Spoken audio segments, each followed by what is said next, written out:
Hello अंशन family, welcome to my dream world.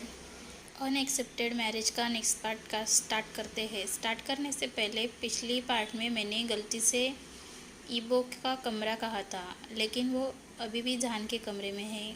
वो अभी कोरिया में है। अब आगे।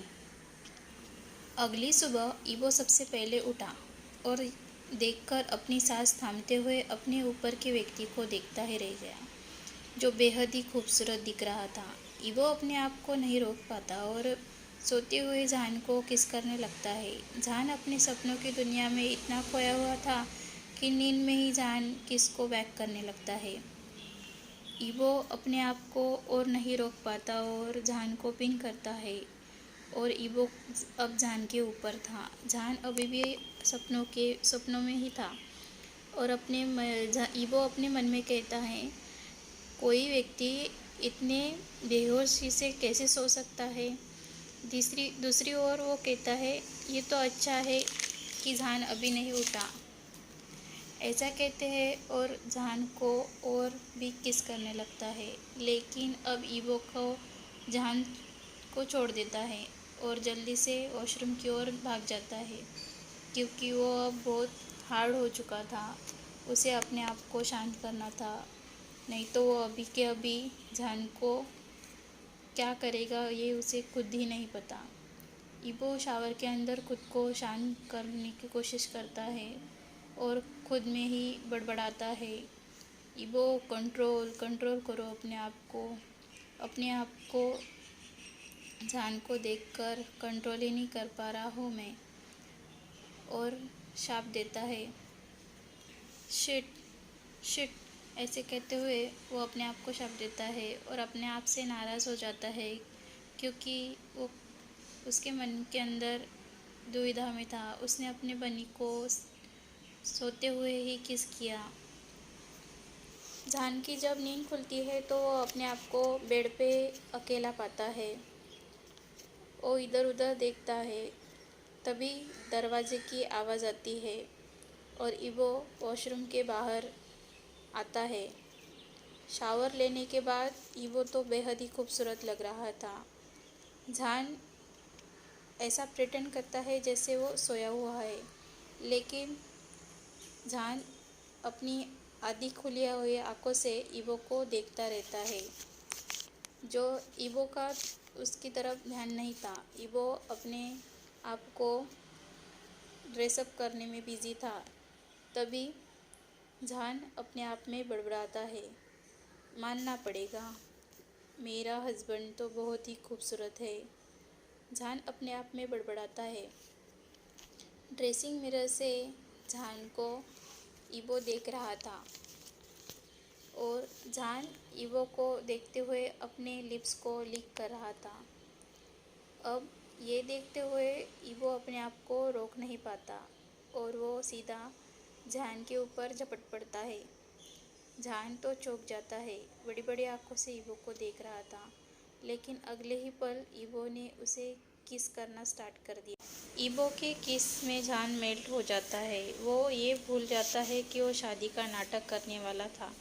थोड़ी देर बाद जब दोनों को सांस लेने की ज़रूरत होती है, तब वो अपने आप को छोड़ते हैं। ईबो कुछ कहना चाहता था, लेकिन जहान वॉशरूम के अंदर भाग जाता है। ईबो भी नीचे चला जाता है, जहाँ सब उनका वेट कर रहे थे। ईबो के माता पिता ईबो को कहते हैं, क्या आप लोग कुछ दिन कोरिया रुकना चाहते हैं या फिर हमारे साथ चाइना वापस आना चाहते हैं। जहान भी फ्रेश होकर वहाँ आया था। जब वह बातें सुनता है तब वो आते हुए कहता है, नहीं। वो कहता है, क्यों।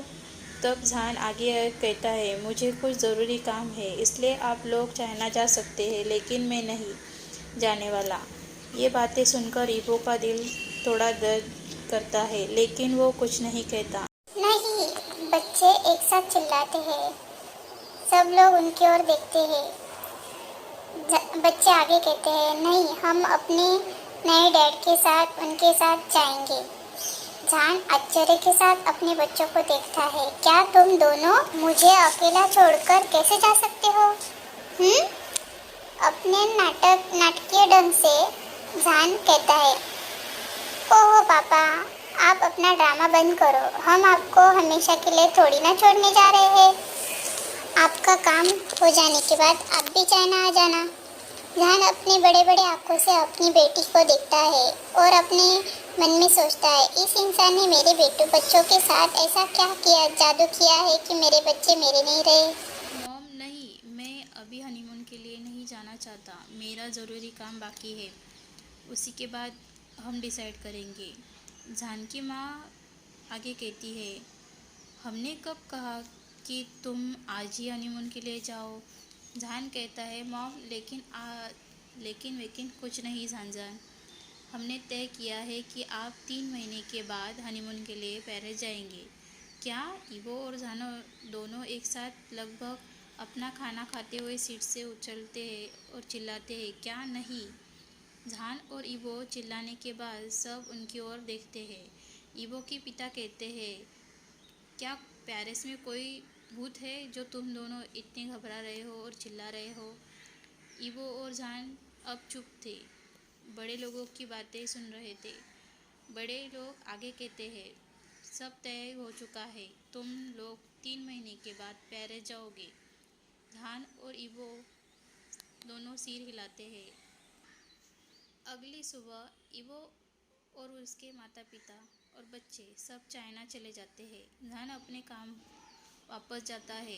कंपनी का सारा वर्ग दिन रात मेहनत करके करीबन 2 महीने लग जाते हैं और उसके बाद वो चाइना, जान अब से चाइना रहने वाला था। उसने अब तक उसने किसी को ये नहीं बताया था कि उसने चाइना में एक नई कंपनी शुरू की है, जहाँ से वो कोरिया का भी कंपनी का ख्याल रखेगा। अब जान अपनी नई कंपनी को जाके वहाँ का सब अरेंजमेंट करता है। उसके बाद वो घर के लिए चला जाता है। घर जाने के बाद वांग हवेली में उसका स्वागत किया जाता है, बड़े ही प्यार से। जान के बच्चे जान की ओर दौड़ते हुए आते हैं और जान को गले लगाते हैं। जान अपने बच्चों से मिलकर बेहद ही खुश था और बच्चे भी खुश थे। जान अपने कमरे में जाकर फ्रेश होता है, तब तक डिनर का समय हो चुका था। सब डाइनिंग एरिया में थे, लेकिन उसे ईवो नहीं दिखता। जान कहता है, मॉम ईवो कहाँ है? ईवो की मॉम कहती है, वो जापान, ईवो कंपनी की काम की वजह से जापान गया हुआ है। वो कहते हुए जान सबके साथ डिनर करता है। डिनर हो जाने के बाद सब बैठे हुए थे, तभी ईवो के पिता कहते हैं, जान अब तुम क्या करने वाले हो? जान कहता है, डैड मैंने यहाँ नई कंपनी स्टार्ट करने और यहाँ से सारा वर्क करने का डिसाइड किया है, और साथ ही मैंने यहाँ से चाइना में एक नया विला लिया है जहाँ माँ और बाबा रहेंगे। अब से मैं यहीं से सारी कंपनी को हैंडल करूँगा। ईवो के माता पिता बेहद खुश होते हैं। बच्चे जान की गोद में ही सो चुके थे, इसलिए उन्हें अपने कमरे में सुला देने के बाद जान थोड़ी देर बाद बातचीत करने के बाद जान अपने कमरे में जाकर सो जाता है। करीबन रात के 3 बजे जब सब अपने गहरे नींद में थे, तब कोई आता है। अपने कमरे में अंदर जाते हुए वो इंसान कमरे में धीमी सी रोशनी में ही वॉशरूम के अंदर जाता, इंसान नहाता है और बाथरूम में ही जाकर सो जाता है। वो ये तक देखने की सहमति नहीं उठाता कि बेड की दूसरी तरफ कोई सोया हुआ है। थकान के कारण वो 2 मिनट में ही गहरी नींद में चला जाता है। सुबह जब जान उठता है तो अपने नीचे कोई सख्त चीज़ को महसूस करता है। नींद में वो अपने हाथों को उस पर घुमा रहा था। जब जान का हाथ उस व्यक्ति के प्राइवेट पार्क पर जाता है, तब जान अपने आँखें खोलता है और देखता है कि वो अपने पति के ऊपर सोया हुआ था। वो उस हाथ को ईवो के प्राइवेट पार्क पर देखता है, लगभग चिल्लाने ही वाला था, लेकिन झट से अपने मुंह पर हाथ रख देता है। जान और बड़ी बड़ी आँखों से ईवो को देखता है। ईवो और अपने मन में सोचता है, ओह माय गॉड, ईवो इतना बड़ा है, हे भगवान, अगर वो मेरे अंदर, नहीं नहीं ऐसा नहीं हो सकता, और अपना सिर जोर से हिलाता है और ईवो के ऊपर ब्लैंकेट उड़ा देता है। ईबो जाग चुका था, लेकिन वो ऐसा दिखावा करता है जैसे वो सोया हुआ है, लेकिन मन ही मन वो बहुत खुश था कि उसका बनी उसके पास है। प्यार से वो अपने बाहों में लेना चाहता था, लेकिन जान की प्रतिक्रिया देखकर उसे एक शरारत करने का मन करता है। वह जान को ऐसा दिखाता है कि वो नींद में है। जान को अपनी ओर खींचता है। जब जान उसके करीब जाता है, जान ईबो डांटना चाहता था, लेकिन जब जान को लगा कि ईबो नींद में है तो वो कुछ नहीं कहता। ईबो जान के करीब करीब बेहद ही करीब कर लेता है, जब तक कि जान और ईबो के लिप्स टच नहीं हो जाते। जान अपनी आंखें बंद कर लेता है, सोचता है इसमें कोई बुरी बात नहीं है ना? आखिर ईबो और मैं शादीशुदा है। ईबो जान के होठों को चूसता है। जान भी ईबो को किस करने देता है, लेकिन ईबो ने अगले ही पल जान के लिप्स को काटना शुरू किया, जिससे वो जान करा उठता है और इसी का फायदा उठाते हुए ईबो अपनी टंग जान की टंग में इंजर्ट करता है। अब दोनों की टंग आपस में टकरा रही थी। जान ईबो के किस में पूरी तरीके से मेल्ट हो जाता है। दोनों एक दूसरे को बेहद ही बड़े ही फैशन से एक दूसरे को किस कर रहे थे। ईबो किस तोड़ते हुए जान के कान में पास फुसफुसाता है, good morning and welcome to the home my bunny. Jaan Sharma जाता है और अपना चेहरा ईबो के कंधे पर छिपाता है। जान के शर्माने को देखकर ईबो मुस्कुराता है। ईबो आगे कहता है, जान बहुत दिनों से, यानी कि जब से मैंने तुम्हें देखा है, मैं तब से तुमसे प्यार करने लगा हूँ, और मैं तुमसे मिलने के बाद ही मैंने अपने दिल को धड़कना और दिल की धड़कन को महसूस किया है। तुम्हें देखते ही वो ज़ोर से धड़कने लगता है। पता नहीं, लेकिन मुझे ऐसा लगता है जैसे मैंने तुम्हें जानता हो। मेरी ज़िंदगी की हर एक ज़रूरत की हिस्सा हो तुम जान। इतने सालों से टूटे हुआ टुकड़ा जिसे मैं ढूंढ रहा था वो तुम हो। जान, माय लव, माय बनी, आई लव यू। जान की आंखें भर जाती है। वह ईबो को देखते हुए कहता है, ईबो मुझे भी तुम पसंद हो, लेकिन वो बोलते बोलते ही शांत हो जाता है और अपने मन में कहता है, ईबो मेरी सच्चाई जानने के बाद शायद तुम मुझसे इतना प्यार कर सकते हो, या तो मुझे छोड़ दोगे। जान को ऐसा देखे ईबो जान को हिलाता है। बनी, बनी कहो, कहाँ खो गए हो? जान कहता है, कुछ नहीं।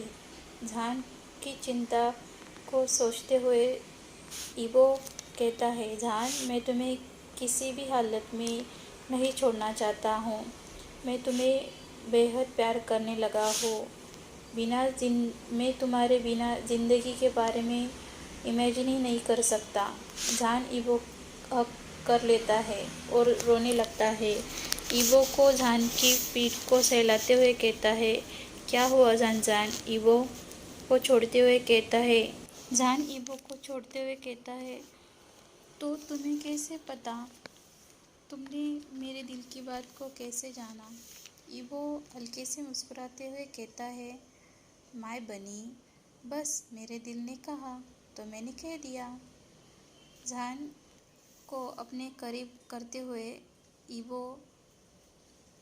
कहता है, आपको चिंता करने की ज़रूरत नहीं है और हम कभी अलग नहीं होगी। हम और हमारे बच्चे अब हमेशा साथ रहेंगे। जान बस कहता है और ईबो की गर्माहट का आनंद लेता है। आखिर इतने वर्षों के बाद जान को कोई मिला है जो उसे प्यार कर रहा है।